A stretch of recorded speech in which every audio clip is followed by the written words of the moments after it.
السلام علیکم ورحمۃ اللہ تعالی وبرکاتہ۔ پیارے دوستو، امید کرتا ہوں آپ خیر و عافیت سے ہوں گے۔ ہر بار کی طرح اس بار بھی ہم ایک بہترین جانکاری لے کر حاضر خدمت ہوئے ہیں۔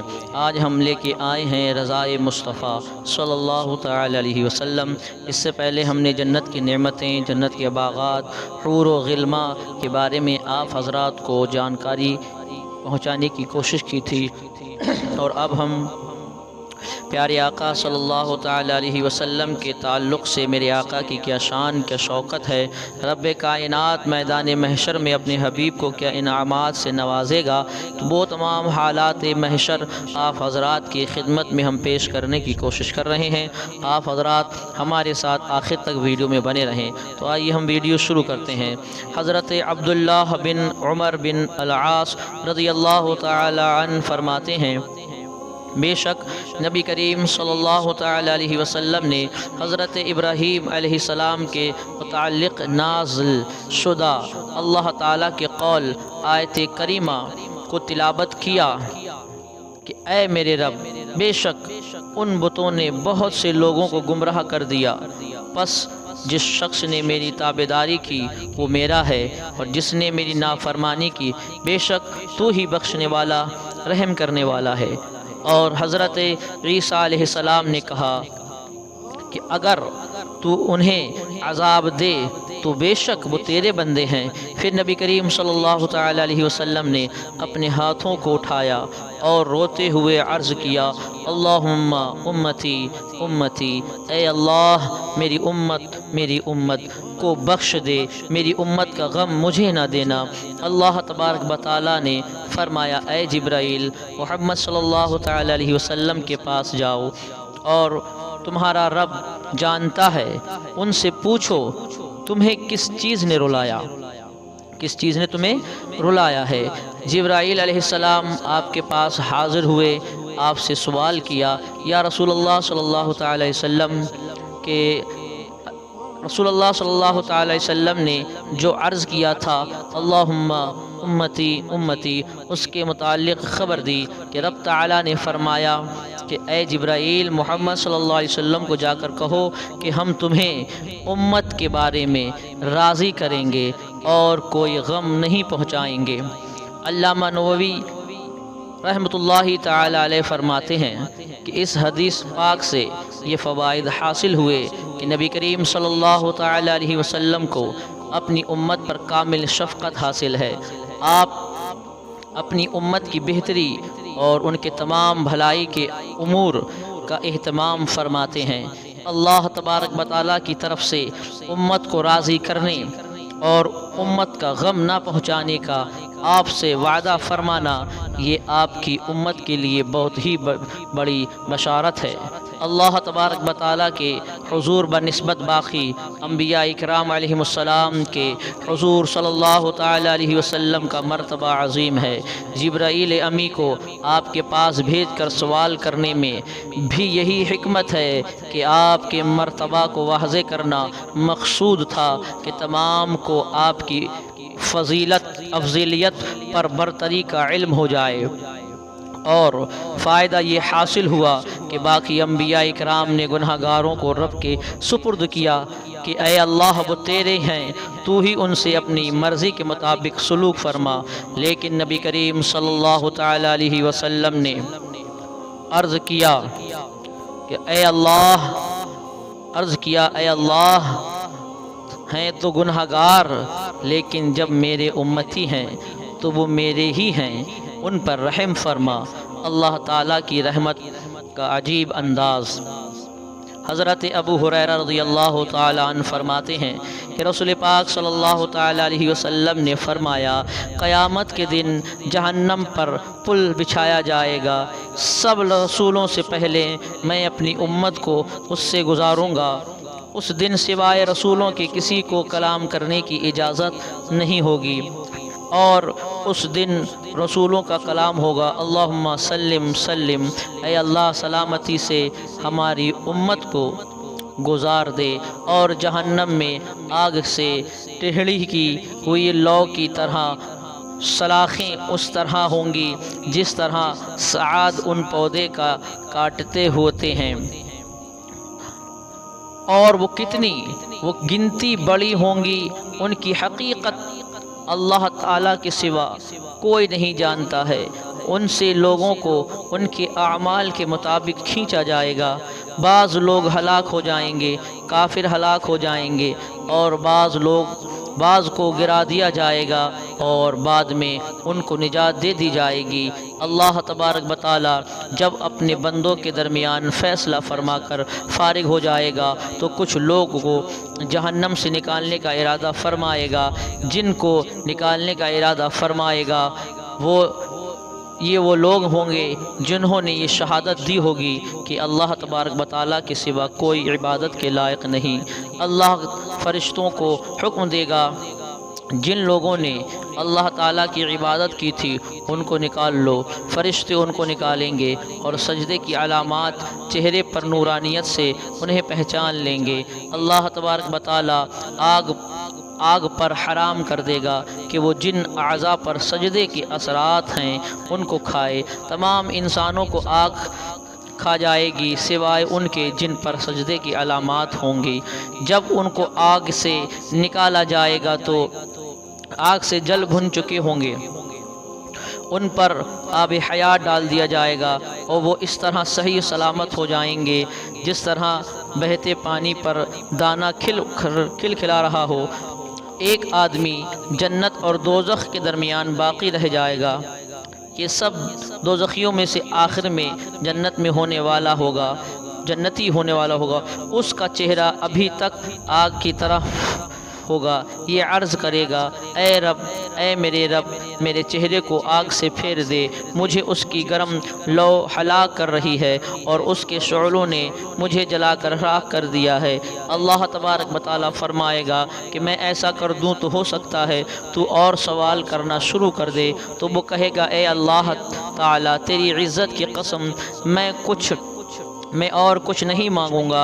اللہ تبارک و تعالیٰ اپنا وعدہ اور تقدیر کے مطابق اسے یہ عطا کر دے گا، اس کی دعا قبول کر لے گا، اس کے چہرے کو آگ سے پھیر دے گا۔ جب وہ جنت کی طرف متوجہ ہوگا اور جنت کی رونق کو دیکھے گا تو اتنی دیر خاموش رہے گا جتنی دیر اللہ اس کے خاموش رہنے کو چاہے گا۔ پھر یہ کہے گا کہ اے اللہ، مجھے جنت کے دروازے کے پاس پہنچا دے۔ اللہ تبارک و تعالیٰ فرمائے گا، کیا تو نے وعدہ نہیں کیا تھا کہ میرے یہ سوال پورا کر دے تو میں اور کچھ نہیں مانگوں گا؟ وہ شخص عرض کرے گا، اے میرے رب، تیری مہربانی، مجھے اپنی تمام مخلوق سے زیادہ بدبخت نہ بنا۔ رب تعالیٰ فرمائے گا، اگر میں تیرا یہ مطالبہ پورا کر دوں تو ہو سکتا ہے تو کوئی اور سوال کرنا شروع کر دے۔ وہ کہے گا کہ اے اللہ، تیری عزت کی قسم، اور کچھ نہیں مانگوں گا۔ اللہ تبارک و تعالیٰ اپنے وعدہ کے مطابق جو اس نے خود ہی پسند فرمایا اسے جنت کے دروازے کے پاس جانے کی اجازت عطا فرما دے گا۔ وہ شخص جنت کے دروازے تک پہنچ کر جنت کی عیش و عشرت، رونق، حسن و جمال اور جنت کے محلات اور حور و غلماں دیکھے گا۔ اللہ تبارک و تعالیٰ کی مشیت کے مطابق کچھ دیر خاموش رہے گا، پھر عرض کرے گا، اے اللہ، مجھے جنت میں داخل کر دے۔ رب تعالیٰ فرمائے گا، تجھ پر بہت تعجب ہے، تو کتنا ہی وعدہ خلاف ہے۔ کیا میں نے تیرے سارے وعدے پورے نہیں کر دیے؟ کیا میں نے تیرے سوالوں کے مطابق تجھے عطا نہیں کر دیا؟ تیرا وعدہ بھی تھا کہ یہ میرا سوالوں کے مطابق دید میں دے دے اور میں کچھ نہیں مانگوں گا۔ وہ عرض کرے گا، اے میرے رب، میرا حال پر رحم فرما، مجھے اپنی تمام مخلوق سے زیادہ بدبخت نہ بنا۔ وہ اسی طرح سوال کرتا رہے گا یہاں تک کہ اللہ تبارک و تعالیٰ اس پر راضی ہو جائے گا، اور جب راضی ہو جائے گا تو اسے جنت میں داخل ہونے کی اجازت عطا فرما دے گا۔ پھر وہ شخص اسی طرح تمنا کرتا رہے گا اور نعمتوں کا سوال کرتا رہے گا یہاں تک کہ اللہ تبارک و تعالیٰ اس کی تمام خواہشات کو پورا فرما دے گا، بلکہ اس کے سوالات کے مطابق اسے انعامات سے نواز کر پھر اپنی مہربانیوں اور فضل و کرم سے اس کی تمام تمنا کے مطابق اتنی مقدار میں اور مزید انعامات عطا فرمائے گا۔ تو حضرات محترم، دیکھیں اللہ تبارک و تعالیٰ کی شان، دیکھیں کہ کتنا ہی بڑا گناہ گار کیوں نہ ہو، شرط یہ ہے کہ اللہ کو وحدہ لا شریک شریک کہتا ہو دنیا میں، آقا پر اللہ اس کے رسول پر ایمان لایا ہو، اور اسی ایمان کی حالت میں اگر اس کی موت ہو جائے گی تو کتنا ہی بڑا گنہگار کیوں نہ ہو، رب کی رحمت اسے بھی معاف کر دے گی، رب کی رحمت اپنی نعمت اس کے اوپر بھی نوازے گی۔ شرط یہ ہے کہ حالت ایمان دنیا سے جائیں، یعنی عمل ایسے کریں، کم سے کم ایسے نیک عمل کر کے جائیں دنیا میں تاکہ آپ کا خاتمہ ایمان پر ہونے کا سبب بن جائیں، ورنہ انسان پورے دن گناہوں میں مبتلا رہتا ہے اور کثرت گناہ ایمان کو کھا جاتی ہے۔ انسان کو یہ پرواہ ہی نہیں ہمارا ایمان سلامت ہے کہ نہیں ہے، صبح ایمان والا تھا شام تک کافر ہو جائے گا، اس کے ہاتھوں سے ایمان چلا جائے گا۔ آقا نے فرمایا قرب قیامت ایک ایسا بھی دور آئے گا، اے میرے بھائیو یہ بڑا خطرناک دور ہے، اور آنے والا اس سے بھی بڑا خطرناک دور ہے۔ اپنے ایمان کو سلامت رکھو، اپنے ایمان کو بچا کے رکھو، کیونکہ اللہ تبارک و تعالیٰ کے حبیب نے فرمایا قرب قیامت ایسے ایسے کام انجام لوگ دیں گے اور ایسے لوگ ہوں گے جن کو اپنی ایمان کی پرواہ نہ ہوگی۔ اے میرے بھائیو یاد رکھنا یہ وہی دور چل رہا ہے کہ انسان کو صرف پیسے کی پڑی ہے، اس کے علاوہ اس کا ایمان خراب ہو جائے، اس کا ایمان رہے یا نہ رہے، اس کی نفس جو کہتی ہے وہ اس کی پیروی کرتا ہوا نظر آتا ہے۔ اگر تم چاہتے ہو کہ رب تمہیں جنت عطا کرے تو یاد رکھنا جنت والے کام بھی تو کرنا ضروری ہے۔ ارے مسجدیں ویران پڑی ہیں، مسجدیں سونی پڑی ہیں، اور تم جنت میں جانے کی خواہش رکھتے ہو۔ اے میرے بھائیو علامہ اقبال کیا کہتے ہیں دیکھیے کہ بستر سے اٹھ کر مسجد تک نہ جا سکے اقبال، بستر سے اٹھ کر مسجد تک نہ جا سکے اقبال، تمنا رکھتے ہیں قبر سے اٹھ کر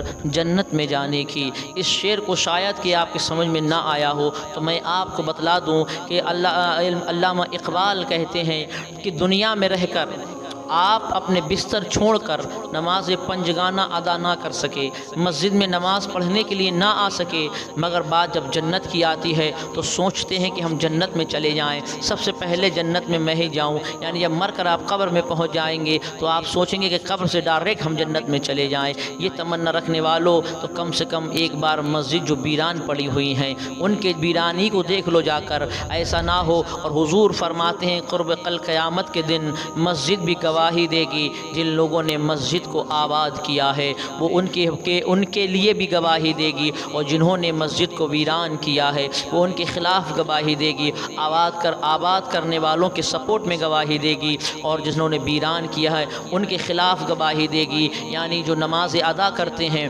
وہ عرض کی مولا اس نے میرے پیٹ کو بھرا، یعنی یہ نماز پڑھنے آیا کرتا تھا، مولا تو اس کو معاف کر دے، اس کی خطاؤں کو معاف کر دے۔ اور جس نے مسجد میں نماز پڑھنے ہی نہیں آنا ہے، اب مسجد کہے گی اے اللہ اس نے مسجد تو بنا لی مگر مسجد کو ویران کر دیا، یہ کبھی نماز پڑھنے نہیں آیا، اس نے میرے پیٹ کو نہیں بھرا۔ یاد رکھنا آج تم گلی چوراہے اور بازاروں کو آباد کر رہے ہو، یہ تمہیں بہت مہنگا پڑے گا۔ اگر تم چاہتے ہو کہ رب تم سے راضی ہو جائے، حضور تم سے راضی ہو جائیں، تو خوف خدا دل میں پیدا کرو، عشق مصطفیٰ دل میں پیدا کرو، ارے نماز کی پابندی کرو، والدین کی خدمت کو انجام دو۔ دنیا میں کیا ہو رہا ہے، دنیا والے کیا کر رہے ہیں، کون کتنا کما رہا ہے، کون کیسے کپڑے پہن رہا ہے، کتنا خرچ کر رہا ہے، ارے تمہیں اس سے کیا مطلب ہے؟ تم اپنی ایمان کو دیکھو، سلامت رکھو۔ اس دور میں وہ انسان کامیاب ہے جس نے اپنے ایمان کو بچا رکھا ہے فتنہ فساد سے، اور جس نے رب کی بارگاہ میں اپنے سر کو جھکا دیا اور اسی جھکے ہوئے سر کے ساتھ وہ دنیا سے چلا گیا، وہی انسان کامیاب ہے۔ انسان دنیا میں رہ کر دولت کما لے وہ کامیابی کی ضمانت نہیں ہے، انسان دنیا سے اپنے ایمان کو بچا کر لے جائے یہ بہت بڑے کامیابی کی ضمانت ہے۔ کہ آپ نے دیکھا نہیں کربلا کی سرزمین پہ امام حسین نے آخری لمحات میں بھی سجدہ ادا کیا اور رب کی بارگاہ میں عرض کیا مولا میں نے سر کو دے دیا ہے، میں تیری بارگاہ میں آ رہا ہوں، اے مولا دیکھ لے میری کوئی نماز قضا نہیں ہے۔ میرے حسین نے آخری وقت تک لمحات میں بھی سجدے میں سجدہ ادا کرنا نہ چھوڑا، رب کی بارگاہ میں اپنے سر کو جھکا دیا۔ اے میرے بھائیو تم کیسے سوچتے ہو کہ بنا نمازوں کے، بنا نبی پر درود پڑے، بنا ماں باپ کی خدمت کیے ہوئے آپ کو جنت مل جائے گی؟ یہ کس نے تمہارے دل و دماغ میں بیٹھا دیا ہے؟ یاد رکھنا نفس امارہ کی پیروی کرنے والوں، نفس ہمیشہ تمہیں اس چیز کو کرنے پر آمادہ کرے گی جو شریعت نے حرام حرام اور ناجائز قرار دیا ہے، یعنی شریعت نے جس چیز کو کرنے سے منع کر دیا ہے ہمیشہ نفس اسی کی طرف بہکاتی ہے اور اسی کی طرف کرنے کو آمادہ کرتی ہے۔ اگر تم نے اپنے نفس پہ کنٹرول کر لیا، یعنی نفس جب نماز کا وقت ہوتا ہے تو دل نفس چاہتا ہے کہ تم سو جاؤ یا کہیں گھومنے کو نکل جاؤ، یاد رکھنا نفس کی اگر پیروی کرو گے تو نفس کی پیروی کرتے کرتے وہ راستہ سیدھی جہنم میں جاتا ہے۔ اور اپنے نفس کو کنٹرول میں کر لو، اپنے نفس کو جس نے قابو کر لیا سوچو وہ یہاں بھی کامیاب ہے، صبح قیامت اس کو انعامات سے نوازا جائے گا۔ تو میں نے آپ حضرات کو اس سے پہلے جنت کے بارے میں بتایا تھا، جنت کی نعمتوں کے بارے میں، آج اور میدان محشر میں اب میں نے اس ویڈیو میں آپ کو بتانے کی کوشش کی ہے کہ میدان محشر میں کسی کی نہیں چلے گی، فقط اللہ کے حبیب کی چلے گی، اور کیا مرتبہ یہ تمام میں نے بیان کر دیا ہے۔ اب اس کے بعد میں جو نیکسٹ ویڈیو جو آئے گی، ہم جنت میں سب سے عظیم نعمت اللہ کی رضامندی ہوگی، اس کے بارے میں ہم گفتگو کرنے کی انشاءاللہ کوشش کریں گے۔ آپ اگر ہمارے چینل پر نئے ہیں تو سبسکرائب کر کے بیل آئیکن کو ضرور دبائیں، ویڈیو کو زیادہ سے زیادہ شیئر کریں اور ہم سے جڑے رہیں تاکہ اسی طریقے سے جنت کے نعمتیں اور بہترین بزرگان دین کے قصے کہانی، انبیاء کرام کی زندگی کے بارے میں، تمام چیزوں کے بارے میں آپ حضرات کو میں بتانے کی کوشش کرتا رہتا ہوں۔ تو آپ ہمارے ساتھ جڑے رہیں، انشاءاللہ نیکسٹ ویڈیو ملیں گے، تب تک کے لیے خدا حافظ۔